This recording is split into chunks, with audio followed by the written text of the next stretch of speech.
Welcome to another edition of Strange New Pod. I'm your Fleet Admiral and host, Julian Brown, alongside the best bridge crew this side of the Vol New Ra. I want to fight in that pit. It was gorgeous. I don't want to get stabbed, though.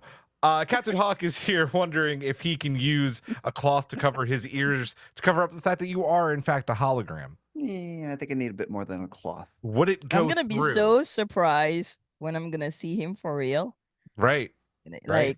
We need to shoot that video. Yeah. Another. Yeah. He won't be in it because he's not real. But Right. we'll know. We'll know. A reasonable facsimile will be sent in my place. Indeed. Cut out. And Sub Commander Girafe is here, shuddering at Magellan mentoring the Bell Riot since, they seem to be getting closer. Yeah. Closer. Hey, I mean, it's been a year. At which point do we start burning down and everything? Like, Yeah, I'm right? asking. It's the French in me, you know? Yeah. Oh boy. Well, hey, the French. Yeah. Happy Bastille Day. Happy Thank Bastille you. Day. We're Nice. recording on July 14th. So remember, eat the rich. Eat the rich. Use the They taste guillotine. yummy. It will give you 5 weeks of paid holidays and free universal healthcare. Woohoo! Woo! Yay. Look at And France. free education also. Yay! Look at France making good decisions. I love it. I love it. Sometimes. Sometimes. We won't go too far. Relearning sounds suspicious. Oh boy. Oh man. MC is off for the next couple of episodes, and Eric is still recovering and dealing with the doctor's amazing bedside manner. Want to know how he's doing in sick bay. I don't know if I'd want to be trapped with the doctor. I heard there's a doctor going around like giving pills to people and it grows their kidney back. Oh yeah, I heard about that guy. Yeah. What is this? It's a miracle. Amazing. Good to be back. This week it is our review and deep dive of episode 203 of Star Trek Prodigy, which is titled Who Saves the Saviors? What happens when Dahl and co crash land on future Solum? Are they able to rescue Chaoktay and Adric, who's, a bird, and there's lots of bird jokes in this episode, while still repairing the timeline? That's the key point. Caca! Oh man, was Gwyn able to defeat Asencia in the Vol New Ra? We break it all down, but first, Hawk, my friend, we need to thank our patron collective members at the Ready Room level and above, please. Yes. Thank you to Simon Stager, Jeff Reeve, Mariah Gossett, Tallulah, Jen Stein, Tina Alexander, Joe Saporito, Noe Santos, Kang Wee, Takako Nagumo, Fernanda Nogales, SMK, Laura Linderman, Colin Davidson, Shatterhand 2049, Jesco, Michael Graham, Emily and Travis, Gildara, Cassie, B. Tella Right, not Tella Wrong. That's a new one. I'm here for the teller right and the teller wrongs. Same. Maggie Light, Tyrannokilicus, Wayne Ritz, Scone of Art, Sean, J. Howard, Anna Yurdadon, Mahalani Uchiyama, Matt Harker, Davey Willett, Tara Pollen, Slope 74, Rude Parakeet, Joshua Miller, Aaron W., Lanky Guy, Carl Angoli, Michael Kwan, Meredith, Caitlin, Elizabeth Dean, Jim McMahon, Sedano 317, Puka Hair, 3 Fry Short, Cat Tip, Tripping the Reed Alert over a Pineapple, Sean Manning, Asher, CBF, Chris Waterman, RHCB, Martin Simpson, Norman Buckwald, David Prime Hildebrand, Taryn J. Robinson, Ensign Lex Pro, Eric the Red, Trouble, Jamie Roberts, Honeyberry, and Paul Taylor Pitt. Woo, woo, woo. Hey. Ooh, you guys rock. And You can as do always, the EPs too. Yeah, and as always, a big thanks to our Badmirals, our EP, Simon Stager, Commander Chris Waterman, and Tara Polen. Yes, thank you guys. You keep the time machines running, the warp core humming, and our birds beaking birds. I can't make bird jokes like Jenkum. Sorry. Jason Mantzoukas is much better than me. Let's get into some news because we have actually a lot of news. I'm getting to you, Girafe. Don't you worry. We're gonna start first with Starfleet Academy. Starfleet Academy, 3 new cast members, going to be the first 3 cadets, and it's pretty exciting. Looks like a good diverse crew of kids that they're going to have too. Carice Brooks, Bella Shepard, and George Hawkins joining the cast, which is cool. Hopefully we'll get more news at Comic-Con, which Giraffe's going to talk about in like a minute here. But Yes. yeah, like this show I feel like is going to be good. I'm getting excited for Starfleet Academy. Well, let's be honest. We're gonna watch it anyway. No, Yep. of course we are. We're gonna watch the hell out of it, dissect it, review because it's still the best thing on TV, Star Trek. So It's true. It's true. During the announcement of this, also it's been back and forth whether it was going to happen or not. But the Skydance Paramount merger is happening. I know there's a lot of questions about this. I want to really quickly put some get rid of some doubt. I think this is actually a really good thing for Paramount, especially if you're a fan of Star Trek movies, because Skydance was the other studio and company involved in getting the Kelvinverse films out there. So the last 2, right? Yeah, no, I think all of them, if I'm not mistaken. Oh, really? Yeah, I 1, thought it 2, was and only 3. those 2. I could be wrong though, so don't quote me on that. But they had a huge hand in that. And I mean, if you're one of the people that want Star Trek 4, this is, I think, a really good. Sorry, my dogs are barking away. I don't have dogs anymore. You don't have dogs. It's my turn for Aw, them to I love bark. that Oh, dog. we did love that dog though. I Yeah. gave her back Yeah. Yes. No, that's sad. to I like to the her bark. owner. Wait, Yeah, wait, no, to her I know, I owner. know. So Oh, you yeah. can abandon the dog. Take her. It was just dog sitting. Yeah, Steal you that should dog. kidnap her. Yeah. Yeah, so that's happening. It's obviously we need to wait for more news. Apparently Paramount could still back out, but then they'd have to pay Skydance like $400 million. So I Yeah, they're don't not think gonna they're do going to at this that. point. I'm watching Succession, sorry, not plural. I don't know if you watch that show, but it's all about like mergers and buying other companies. And Yes. I know people back out of deals, It's especially on the season finale. Oh man, nice. I've been wanting to watch that show. I really have. It's I so tried. good. I hate tried. all of them. I hate Yeah. all of them with the fire of 1,000 sun. It's so good. I good. watched 3 episodes, and that's why I never continued after it, because it's like I don't root for any of these people. Oh man. But it's like watching Greek tragedy. Sorry, news. You No, want all it's of them okay. to die. You want Yeah. all of them to fail. It's good for you. Anyway, go ahead, Julian. Sorry. Oh, and the Gladiator 2 trailer came out, wowing Yeah. absolutely nobody. And Captain America, but we could talk about movies on another podcast that we don't have. Giraffe. Yes. So much going on at Okay, so Comic-Con. I want first before talking go about ahead. Comic-Con. Yeah. I want to thank everybody at Baycon because it was the first time I went there. I was one of their guests. I was moderating science in Star Trek panels, and I didn't know that convention, but I had an absolute blast. Everybody was so kind, so wholesome. I don't know, there's always drama at conventions, but like this convention has been going on for like 40 years. You have people there going there like every year for 20 years. There was Bonnie Gordon was one of the guest of honors. So I hang with Bonnie, who's an incredible human being, incredible talented person. And the other guest was Lady Phoenix. I don't know if she's listening to us, but hi Raquel, like amazing people. So I don't know. Knowledgeable in every kind of fandom. There were panels about everything, and the place was really good. It was just one of the best con I've gone to these last years. Go give your money to small cons around your neighborhood and your cities because it's just a perfect way to meet incredible people, support communities that maybe you don't get into very easily or that you don't know them. And yeah, I'll be back next year, I promise, because it was just absolutely epic. And big up to Chris and the Twin Peaks party.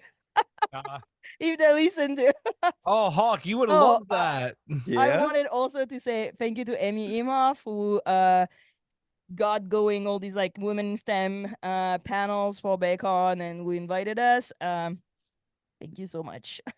Amy's a friend of the pod and absolutely amazing. She's great people. And so now San Diego Comic Con. So if you're one of these lucky people who get to spend 5 days, 4 days, 4 days and a night of geekiness in San Diego, the mecca of nerddom, well, there's gonna be a lot of thing going on because last year there were no actors. So this year definitely there's gonna be a lot of things. Before talking about Star Trek, Marvel is back at San Diego Comic Con, so they're gonna have a huge panel in Hall H. We expect Deadpool and Wolverine is premiering in the middle of San Diego Comic Con, so we expect maybe a showing. I don't know. There's also gonna be a big panel of Doctor Who with Nchuti Gatwa. So that I don't think I'm gonna be able to get to this, but I would love to. And there's gonna be the Star Trek Universe panel on Saturday. We don't really know what we're gonna get, but we know that we're gonna get some lower decks. We know most probably trailer for season 5, finger crossed. 2 years ago we got trailer for season 3. So that was it. That was cool. Section 31, we really hope to see maybe first images. There's got to be a trailer at this sneak point. They've been done peek. filming for a Give us while. something at this point. Something. There's gonna be a Stranger World season 3. We expect also maybe a trailer, maybe a sneak peek, and Starfleet Academy. So Starfleet Academy, I don't think they've been shooting anything yet. Not yet. I think they're still in the casting stage, so Yeah, so I don't know, maybe they're gonna give us a little bit some info about the plot. Or I think what's gonna be in Tawny will there. probably crash that part of the panel too, since she's writing on it, right? And That'd be Tawny's going to be so on cool. lower deck Donnie is section. crashing all the panels. All the we panels, all know. right? And we love this. Yes. The other big thing at San Diego Comic Con is gonna be on Saturday also. There is a panel Doctor Who Star Trek universe, like with the showrunners. Ooh. So Mr. Russell and Mr. Kutzman, or it's Russell, You have right? Kurtzman. Yep. Yeah, Russell T. Davies? No, it's Doctor Russell Who. T. but I'm Davies. with Yeah, the- Russell T. Davies. Yep. Oh, Russell T. Davies. I see. I'm mixed up. It's RTD, they call it. RTD. It sounds like a Star Wars thing. Yeah, right. So, yeah. So the two showrunners are going to be here for a panel around intergalactic friendship. All the fans have been thinking that it smells like crossover. No, don't you think? I think. I would love to see that.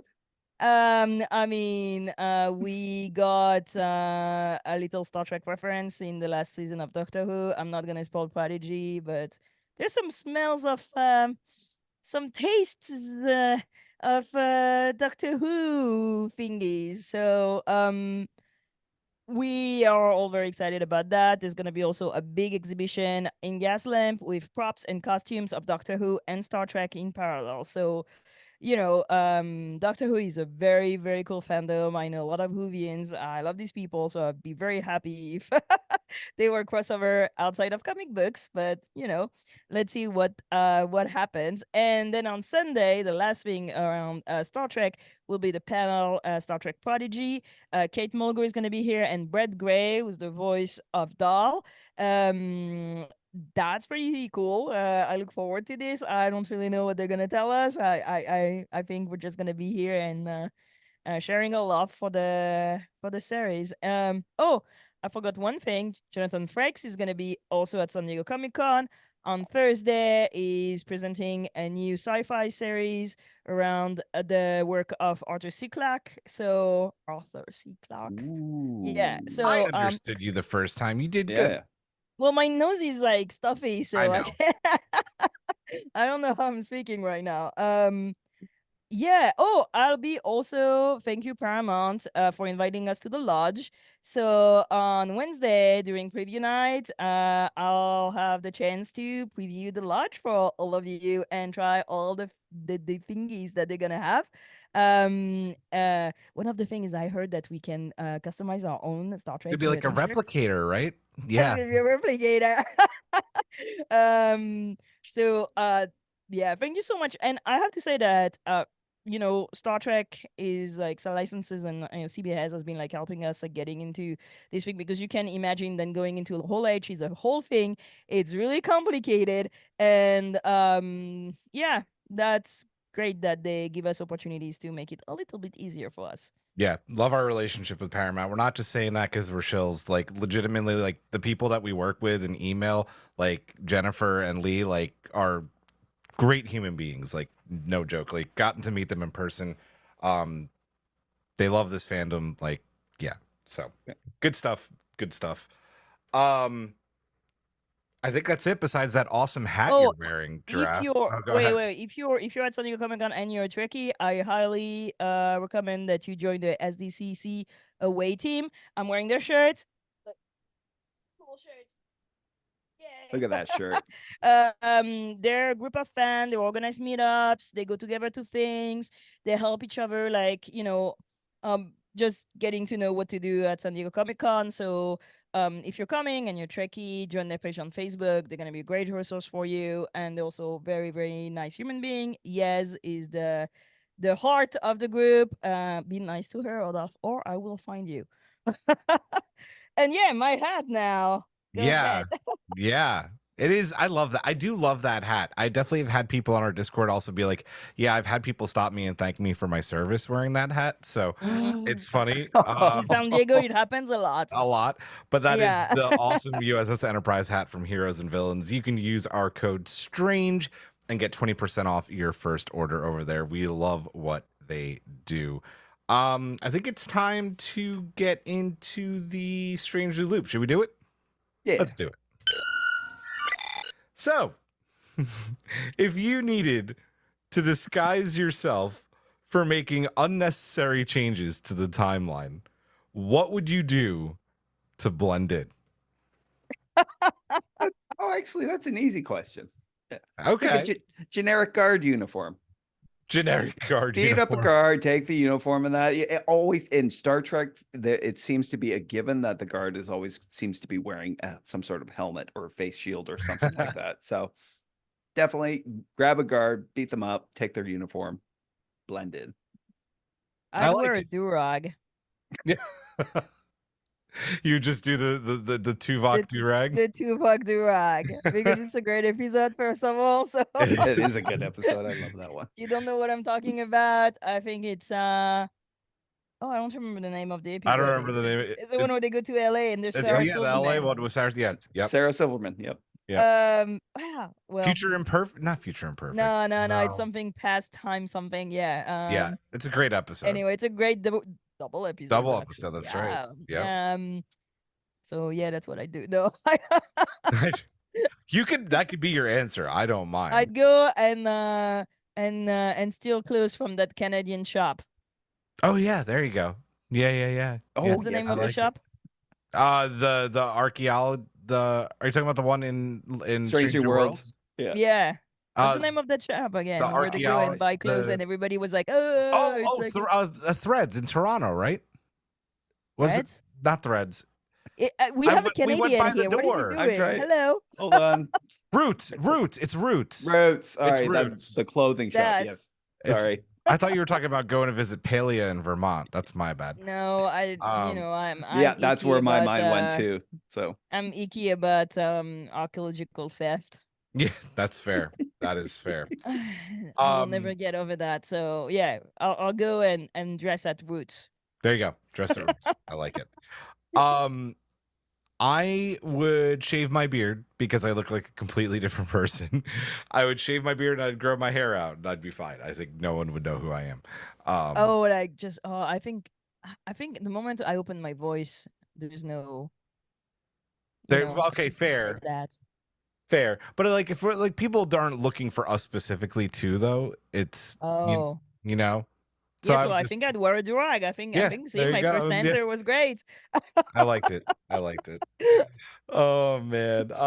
Let's get into our review of this one. It is our review of Who Saves the Saviors, episode 203 of Prodigy season 2, which is currently streaming over on Netflix. Our order tonight will go Hawk, followed by Giraffe, followed by myself. So there was an A plot and a B plot in this week's episode. We'll start with the A plot. A bunch of Starfleet cadets crash land on a planet at a time. That's my tagline. So yeah, after accidentally launching the Infinity because Jenkins' head hit the dang button, I won't get over that. After launching the Infinity through the temporal wormhole, Dull, Zero, Jankum, and Miguel crash land on future Solum. Miguel quickly takes off their Starfleet-looking clothing, and she covers her Vulcan ears. Though her covering her Vulcan ears doesn't actually make much sense to me in this. They've been contacted. They know Vulcans, most probably, no? Well, they've been contacted. They know there's aliens already. Like, they didn't know that they had captured Adric, but like Adric's in the cell and is a bird dude. So that part didn't make much sense to me. I think. Oh, sorry. Is that a question? Should we No, go it's order? not. I Or just am I, I like, put it in parentheses because it bothered me. Even though I love this episode. that it's smart for Chakote, because when Chakote sees them, there's, well, it doesn't really look like a Tellarite, Jankum. So yeah, that's fair. maybe he didn't clock that he was a Tellarite. Dal is Dal, right? Yeah. Zero, we don't know what they are. Like, I mean, we know what they are, but in their little box, like, they could be anything. Yeah. The only race that Chakotay would have clocked right away is Vulcan. Yeah, okay, fair. And then they can pretend that they don't know Starfleet, that they don't know what's going on, Okay. So fair. I think it makes sense. She could have been like a Romulan, but same, like. I like your answer. When you think about it, like Medusans were introduced way back in TOS, and that so their race would have been familiar to any Starfleet personnel. But they're not common. Not like, a they're not walking, part of the talking. Federation. Yeah, not like a walking, talking Medusan. I don't know. No. I Giraffe, I appreciate your answer. I think it's good. That's what I thought about it. I mean, we won't talk about the fact that there's a cut where Miguel has the headband on and they cut and she doesn't have it on anymore, which makes me think that too. I want to say that it was like a late addition to the episode, so they probably forgot to draw it at some point. So that was fun because it's always a throwback to the one with the whales anyway, so you gotta love it. So while trying to avoid Chakote and the Protostar, they're quickly arrested and thrown in to the same cell as Chakote and Adric. Thoughts on this opening, Hawk? It's a good opening. I always like that they, instead of like approaching it with panic and confusion and that, because at that point it's like, they kind of know that they screwed up again. That they took the ship down when they weren't supposed to, but then they go about fixing it. And Zero and Majel both raise some interesting possibilities, and that about them being there and why they might actually supposed to be there. If everything's screwed up, then you got to employ the whole thing about temporal mechanics. Give it a nudge. And that's what they do, and I enjoyed it. It sets up the stakes for it, and they go ahead. Yep. Giraffe? I like it because it was a little bit like dummy, and that made me laugh. Like, because they're trying to be like, the away team, and like knowing what they're like, doing it like by the book and knowing what they're doing, or like being badasses. Oh. Yes, I can say that. You could say ass. Yeah. Yeah. Ass but they're still kids, and then don't really know what they're doing, and they arrived here because they whacked somebody's head on a button, and so it's like fake it until you make it, I suppose. And then when they end up in the same jail, I was like, oh, well, duh, like they have to. And I like that the first thing that Dal says is like, no, it's not too. So, and everybody just looks at him and it's just like smooth, man, real smooth. Oh no, I went with my guts. Oh. So I don't know, it cracked me up because I was recording with a French podcast about the whole season, and we're saying that what makes this season so good is that all these characters are so I know they're not human, but so human. Yeah. In how they act, like they mess up, they say things that they shouldn't be saying.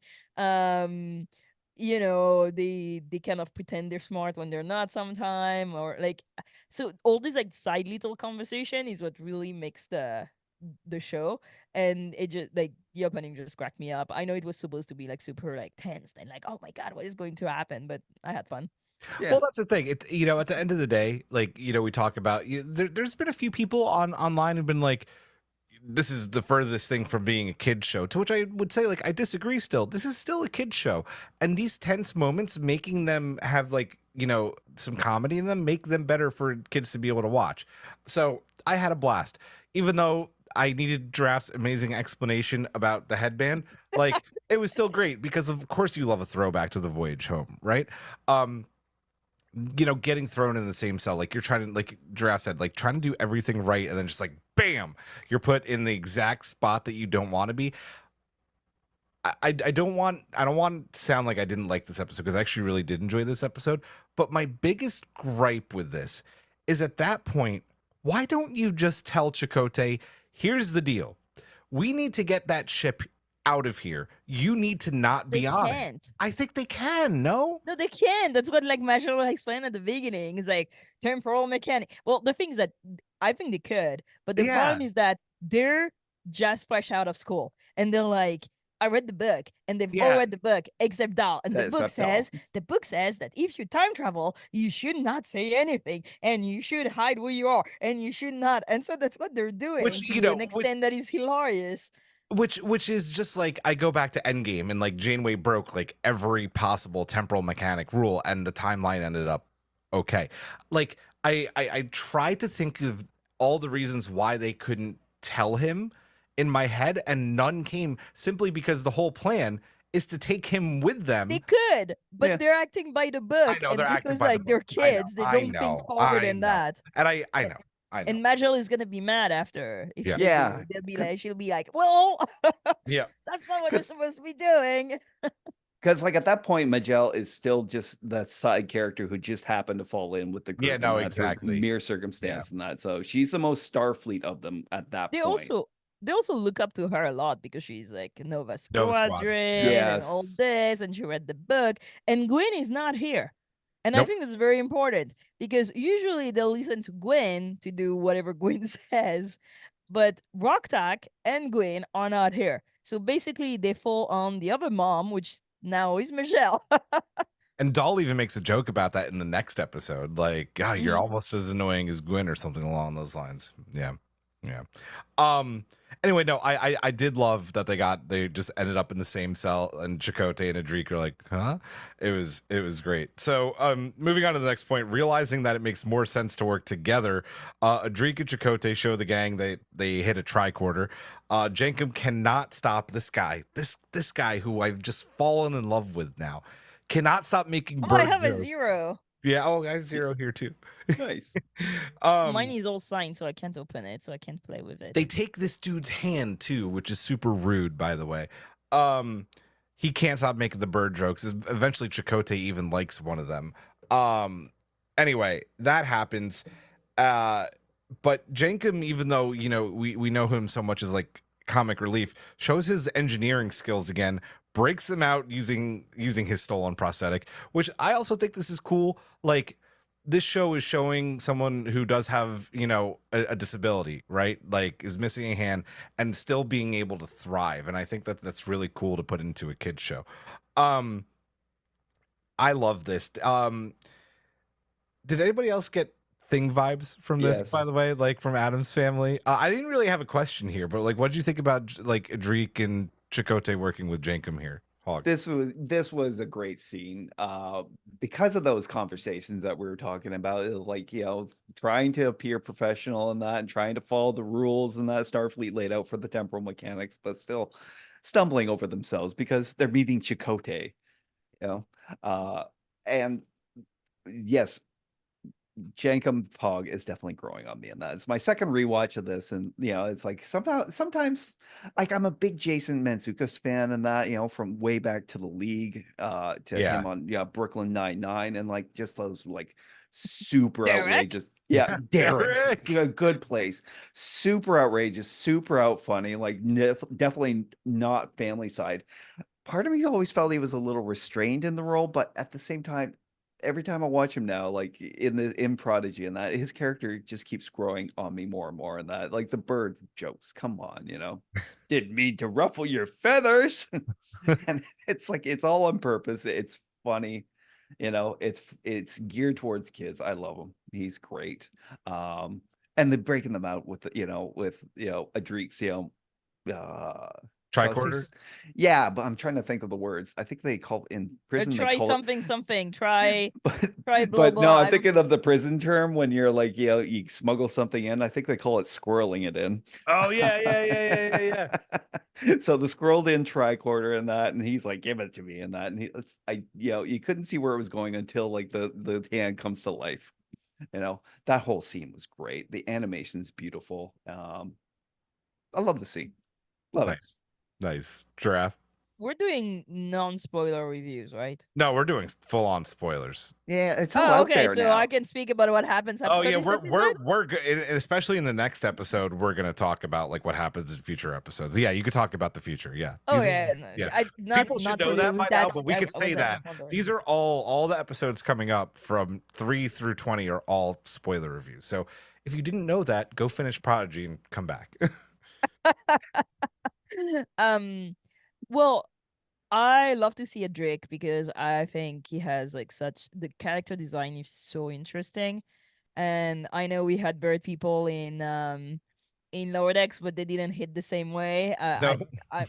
I'm just sad that we don't get like a full like character arc for a Drake. Because I mean he looks so awesome. For real. And yeah, I think them collaborating, Jankum saving the day with like his like the thing. I know it's His just mitt, cool. he calls it his mitt, which I think is funny. Is mitt? Like a baseball mitt. Yeah, he calls it his Yeah. mitt. Yeah. Catcher's bit. No, it's a cool scene. And I like also the fact that we see, non messed up Chakote. Yeah. Not old Like man Chakote. Yeah. well, very like Voyager Chakotay. It was like, let's take the time, let's Yeah. see the things. Who are you? Who are you? I'm Captain Chakotay. And like her and Captain Chakotay also has a nice ring, it's It fun. does. But It really does. yeah, I feel it's it's a good little window into another possibility of the character, which, in retrospect I like to see. Yeah. Yeah. Jankum, man, I've gotten so much crap from Aaron about my disdain for Jankum in season 1, and now it's like I just cannot stop singing his praises. Even after he's like the prelude. No, after Preludes is when like I just fell in love with just about everybody. But up until then, it was we had to learn to get along. But man, I love him in this one. I love him in the next one. I can't wait to talk about that. Just getting to use the mitt, beat up the droid. The jokes were great. I was really hoping, having watched this a couple of times now, that they'd be able to throw in like, oh, there's a New York in every planet because Adrik is clearly from Brooklyn. Oh, I followed the actor? voice actor. Well, I don't remember his name. It'll be funny if he's like nowhere from New York because it's such like a Brooklyn or Queens accent. I don't know. I really liked it. And going on what Giraffe said, like Tommy Earl Jenkins. Tommy, is he from New York? Los Angeles, London, NYC. Oh, let's go. We know our people. I'm just saying. Oh no, it's just so good. And I said this a lot. Like when we have like Jurassic Voyager Chakotay, when he's in that role, Robert Beltran's voice acting is so good because it feels just so wholesome Chakotay. And I really like that in this episode a lot. So this is just a great scene. Who doesn't love a jailbreak, right? Their jailbreaks are always fun, especially in Star Trek. So with a plan in place, and Chakotay may be a little bit of suspicion. He was the mayor in Wednesday. Oh, okay. Like you watch Wednesday. Yeah, I did watch it. He's I the don't mayor. He's the mayor of like the weird town. Yeah, That's a Drake. Yep, that's super funny. Oh man. So Chakotay's maybe a little bit suspicious of the crew because Mijel does a Vulcan nerve pinch in the middle of all of this. Dahl and co then lead a distraction so events can play out how they're supposed to, but Dahl having a phaser blasted out of his hand changes those events. Instead of the protostar taking off unmanned, Chakote is able to defend himself with that phaser, and he and Adrik board the protostar, changing time catastrophically. What did we think about this scene and leading up to them getting on the protostar and the protostar eventually taking off, and a really, I think, great use of the butterfly effect here, Hawk? This was I really enjoyed the conflict here, trying to fix a mistake and then ultimately making an even bigger one, because they were trying to follow the rules, because they were trying to do this by the book, even though like at that point Chakote was suspicious as hell, and then like but Joe was using a damn tricorder right in front of him. It pretty much almost gave the whole thing away. But yeah, the whole butterfly effect and that, like drop a piece of equipment in a place that wasn't supposed to be at that time, and then just watch everything just go down in flames. And like, I love that they're literally just standing on the edge and that through binoculars watching their plan just fall apart and just can't do anything about it. Yeah, this was great. Yeah. Draft. I like the fact that Zero has figured out that it's all supposed to happen. That's right. They say it. Yeah. Yeah. And Majel too. Majel is explaining that too. And they still collectively really try for the protostar to take flight at the right moment, which I like. That's what they're supposed to do, because if they don't do anything, then they don't do the thing. But it's yeah, Temporal mechanics, baby. yeah. So I really like that it's all holding to basically Dahl going and losing his gun, which is, again, it's a very funny episode in many points. I don't know why it cracked me up, because they're trying to do so well, and it's all about them failing somehow on little things, and I relate to that very personally. But yeah, I really like that it's just a random gun, and Chakotay being too good at it that throws them off. Yeah, that's like the best part of it, right? Like Chakotay's gotten out of so many scraps, like when they were stranded in the Delta Quadrant. This is a dude that was already like a freedom fighter, right? Like guerrilla warfare, use what you have available to you.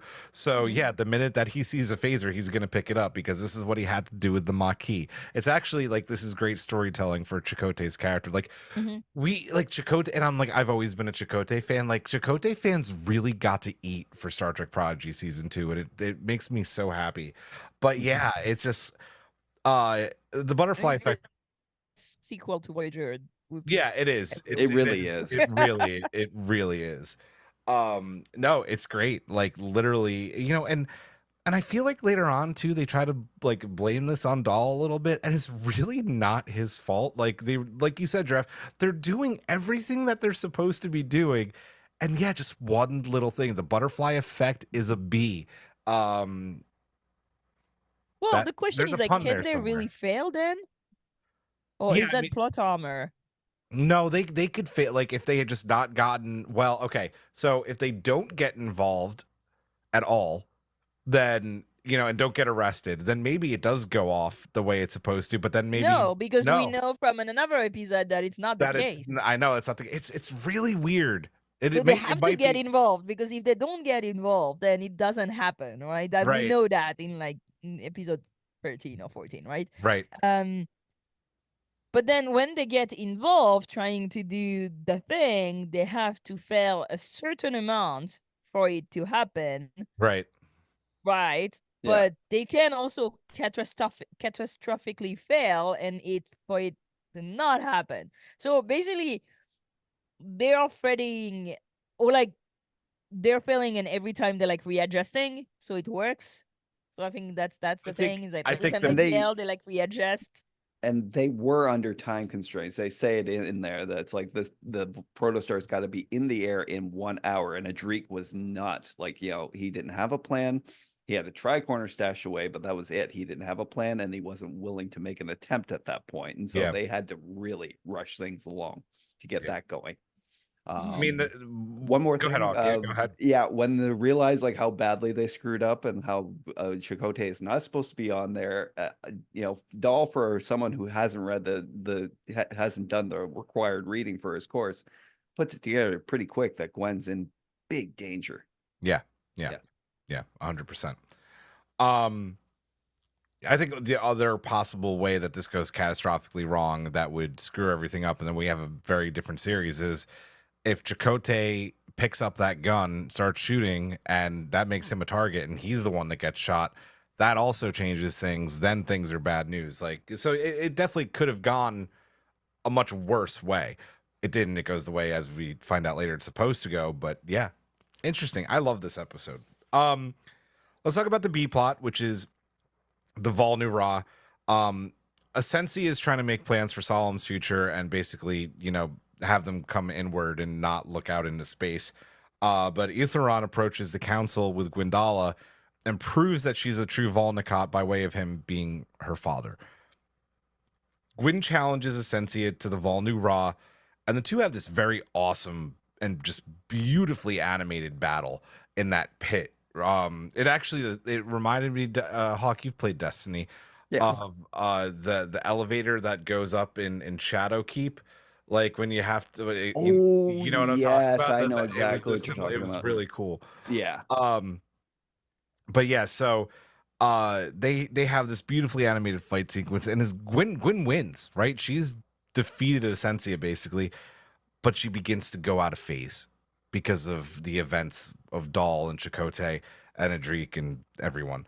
And this leaves Asencia to not only win, but leave Gwyn stranded down in the bottom of this pit because she keeps going out of phase. What did we think about the B plot and its ramifications, Hawk? Yeah. We discussed before when we were talking about the first half of the series, and that there's always seems to be like that, Girafe pointed out correctly. There's always that, ancient ritual of combat. Oh yes, oh my god. But beyond that, like you said, we got a The ancient beautifully ritual of our people. beyond that, we got a beautifully Shibuya. animated. Yeah. We got a beautifully animated sequence in that. Lots of lovely artwork in that as they make their way down with all the the history of the Volnicott and that inscribed on the walls. It was lovely to see, but obviously timing is really bad in this. Says she's almost at the top. That's when Chakote takes the protostar through the wormhole and causes the time disruption and basically threatens her existence. She's pretty much lucky she didn't die on the way down. But Protium.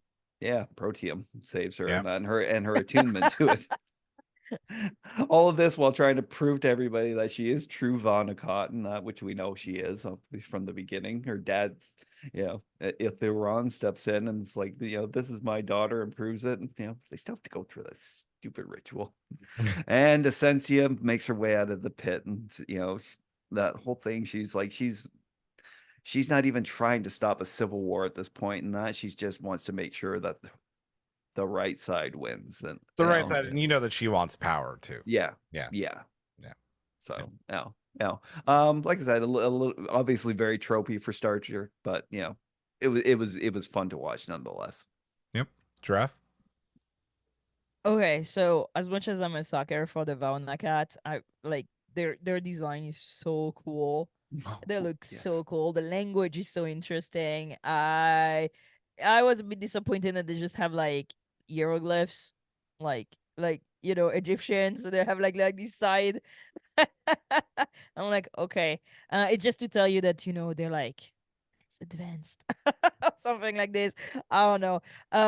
It makes me like the Xindi more because I think it's the only time that we got like people that have different culture on one planet, because it's getting a little bit like Star Wars, where you just have one people, one religion, one culture, one planet, and you're like, there are no other people on on Solum, like just the Volnicott. That's all. Okay.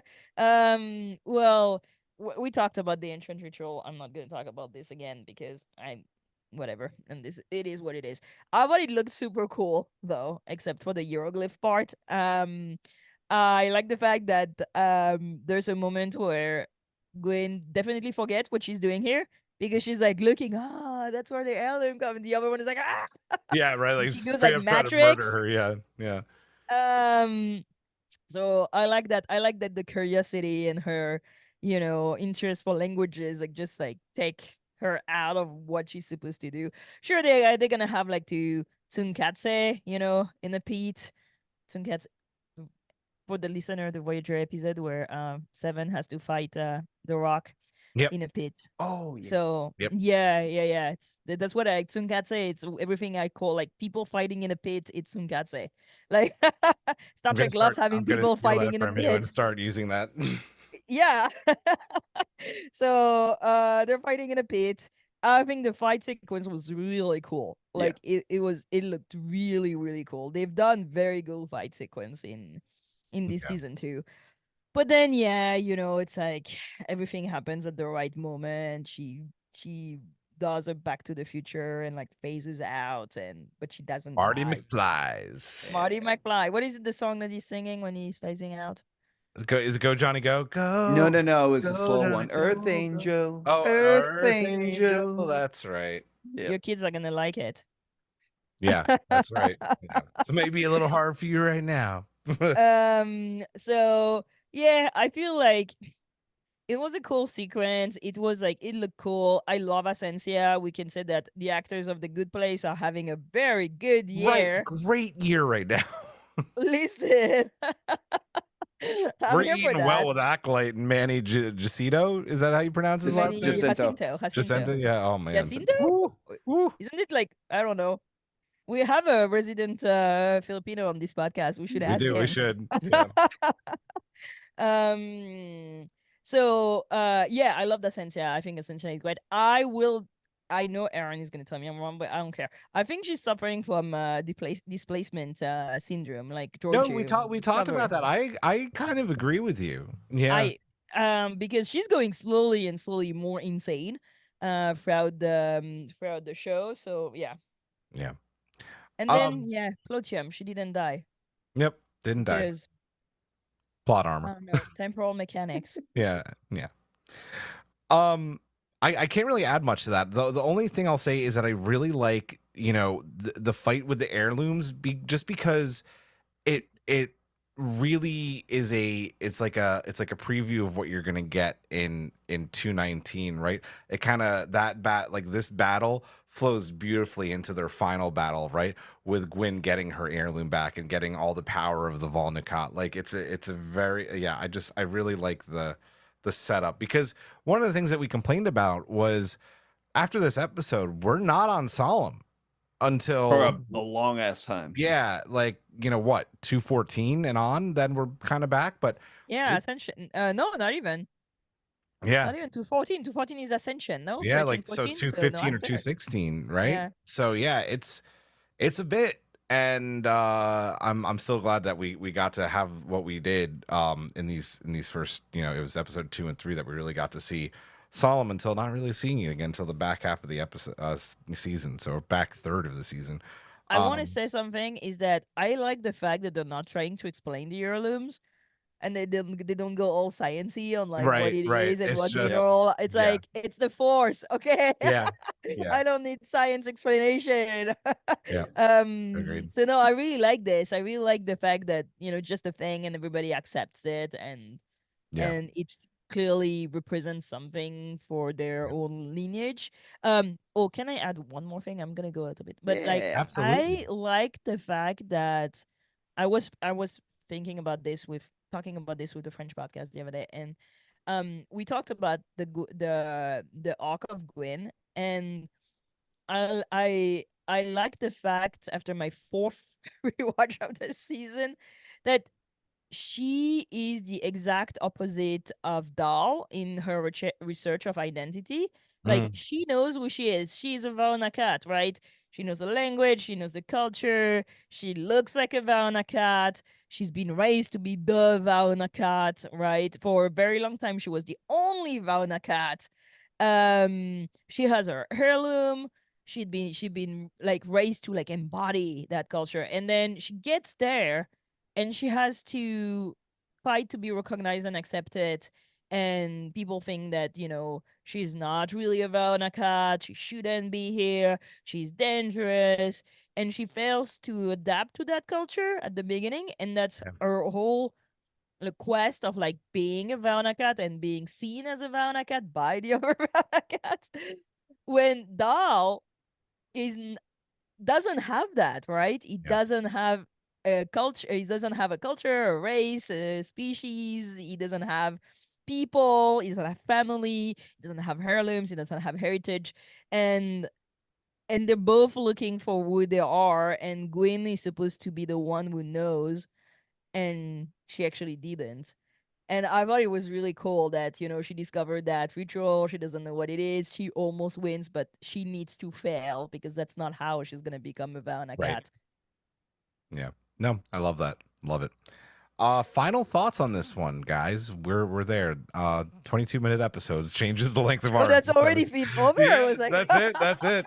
We'll go in reverse order draft. Final thoughts on this one. I like that episode. The thing is that, we don't have 20 episodes of 20 minutes. We have 10 episodes of 44 minutes, in my opinion. Right. And they do a great job at doing a lot on such a short format. Yeah. So I think it's a good episode that drives the plot, but it's still just episode 3. So right. Yeah. We're Agreed. getting there. Yep. Sure are. Hawk. Yeah, it's a really good way of advancing the plot and the crisis that they're eventually going to be facing in that. And well, this is really the start of it, right? When the temporal mechanics start to come into play, it's going to drive this plot right into the from now till the end. And if you haven't seen ahead, then you have no idea what's in store. Truth. Yeah. I love the character interactions, everything that's at stake for them. I don't know what to say on that, but yeah, you're right. They do pack in a lot. Like, if this is considered like, say, 3 and 4, consider maybe one kind of plot, they really pack in a hell of a lot into the writing and the interactions of the characters and the development. Yeah. A very good episode. Yeah, agreed. I really enjoy this episode a lot. It's funny, like you kept mentioning, Hawk. Like there's like a lot of good comedic beats in this episode. The fight, whether it is another tropey, Star Trek fight in a pit thing. What did you call it? Tsunkatse. It's awesome. It was beautiful. It's some of the best animation the show's done. A really just fun episode. Loved it. And hats off to Jason Mantzoukas for being hilarious.